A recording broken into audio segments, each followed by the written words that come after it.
Okay, so this is the Dyson model that we have. I ordered this adapter and I've taken off the screws for the Dyson and I've removed the battery, but you can see, if you look, the adapter is not the same size, tower, or thickness, actually that's harder to see, as the original. So when I go to put it on, it does not fit. You cannot put it on properly.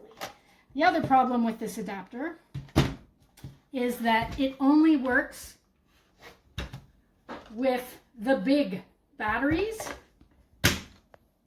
If you try to use the smaller batteries, it doesn't go on. So you're stuck using the bigger batteries. I just thought you should know.